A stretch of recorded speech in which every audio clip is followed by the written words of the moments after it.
இவைகளுக்கு பின்பு பூமியின் 4 திசைகளிலும் 4 தூதர்கள் நின்று, பூமியின் மேலாவது சமுத்திரத்தின் மேலாவது ஒரு மரத்தின் மேலாவது காற்று அடியாதபடிக்கு பூமியின் 4 காற்றுகளையும் பிடித்திருக்க கண்டேன். ஜீவனுள்ள தேவனுடைய முத்திரை கோலையுடைய வேறொரு தூதன் சூரியன் உதைக்கும் திசையில் இருந்து ஏறி வர கண்டேன். அவன் பூமியையும் சமுத்திரத்தையும் சேதப்படுத்துகிறதற்கு அதிகாரம் பெற்ற அந்த 4 தூதரையும் நோக்கி, நாம் நமது தேவனுடைய ஊழியக்காரரின் நெற்றிகளில் முத்திரை போட்டு தீருமளவும் பூமியையும் சமுத்திரத்தையும் மரங்களையும் சேதப்படுத்தாதிருங்கள் என்று மகா சத்தமிட்டு கூப்பிட்டான். முத்திரை போடப்பட்டவர்களின் தொகையை சொல்ல கேட்டேன். இஸ்ரவேல் புத்திரருடைய சகல கோத்திரங்களிலும் முத்திரை போடப்பட்டவர்கள் 144,000 பேர். யூதா கோத்திரத்தில் முத்திரை போடப்பட்டவர்கள் 12,000. ரூபன் கோத்திரத்தில் முத்திரை போடப்பட்டவர்கள் 12,000. காத் கோத்திரத்தில் முத்திரை போடப்பட்டவர்கள் 12,000. ஆசேர் கோத்திரத்தில் முத்திரை போடப்பட்டவர்கள் 12,000. நப்தலி கோத்திரத்தில் முத்திரை போடப்பட்டவர்கள் 12,000. மனாசே கோத்திரத்தில் முத்திரை போடப்பட்டவர்கள் 12,000. சிமியோன் கோத்திரத்தில் முத்திரை போடப்பட்டவர்கள் 12,000. லேவி கோத்திரத்தில் முத்திரை போடப்பட்டவர்கள் 12,000. இசக்கார் கோத்திரத்தில் முத்திரை போடப்பட்டவர்கள் 12,000. செபுலோன் கோத்திரத்தில் முத்திரை போடப்பட்டவர்கள் 12,000. யோசேப்பு கோத்திரத்தில் முத்திரை போடப்பட்டவர்கள் 12,000. பென்யமீன் கோத்திரத்தில் முத்திரை போடப்பட்டவர்கள் 12,000.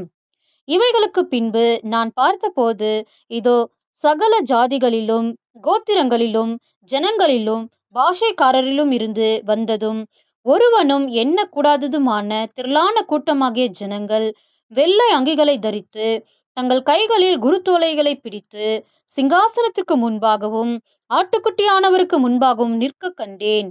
அவர்கள் மகா சத்தமிட்டு, இரட்சிப்பின் மகிமை சிங்காசனத்தின் மேல் வீற்றிருக்கிற எங்கள் தேவனுக்கும் ஆட்டுக்குட்டியானவருக்கும் உண்டாவதாக என்று ஆர்ப்பரித்தார்கள்.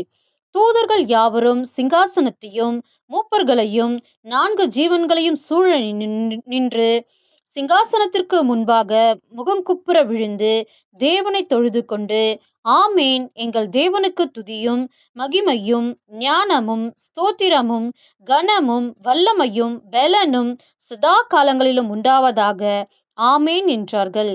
அப்பொழுது மூப்பர்களில் ஒருவன் என்னை நோக்கி, வெள்ளை அங்கிகளை தரித்திருக்கிற இவர்கள் யார்? எங்கே இருந்து வந்தார்கள் என்று கேட்டான்.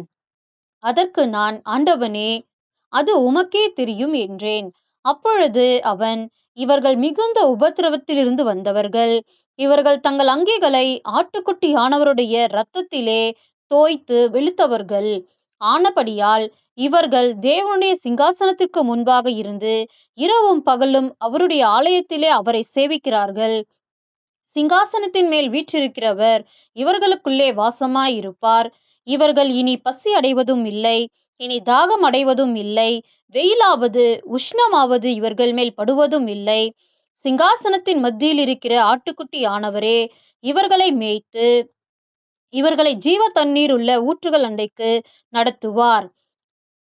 தேவன் தாமே இவர்களுடைய கண்ணீர் யாவையும் துடைப்பார் என்றான்.